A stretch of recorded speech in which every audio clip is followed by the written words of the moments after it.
Ruffians to outlaws.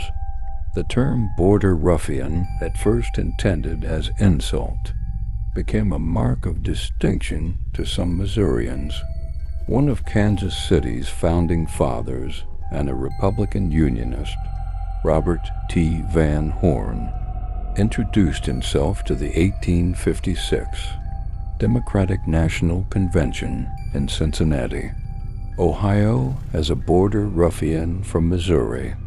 When the war that began over Bleeding Kansas finally ignited across the rest of the nation, the chaos and tumult created by the border ruffians and their anti-slavery counterparts, the Jayhawkers, rivaled the bloodshed and violence of the larger Civil War.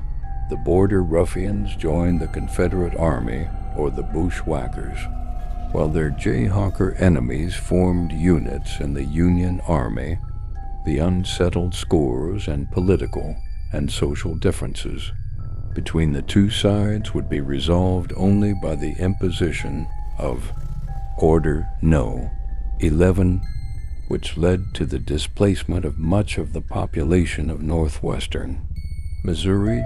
Missouri had rampant violence and outlaws, often called ruffians, both before the famous border ruffians in Bleeding, Kansas, and after the Civil War, with post-war figures like the James Younger Gang, bushwhackers turned outlaws, and local vigilantes like the Regulators, causing chaos and operating in the power vacuum, continuing the violent, lawless border spirit into Reconstruction. Pre-war border ruffians before 1861, these were Missourians, often led by figures like Senator David Atchison, who crossed into Kansas to illegally vote for pro-slavery policies, leading to the violence known as Bleeding Kansas. Post-war ruffians and outlaws. Notorious figures like Jesse James and his gang emerged from this environment, robbing banks and trains, becoming symbols of lawlessness. Vigilantes.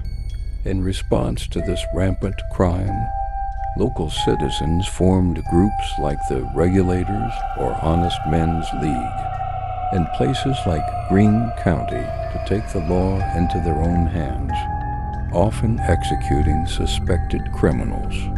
So while the term border ruffian specifically refers to the pre-war Kansas conflict, the spirit of lawlessness and violent groups persisted and evolved into figures like the James Gang in the years immediately following the Civil War in Missouri. This tintype style photo comes out of a Northwest Missouri collector's estate, circa 1870s.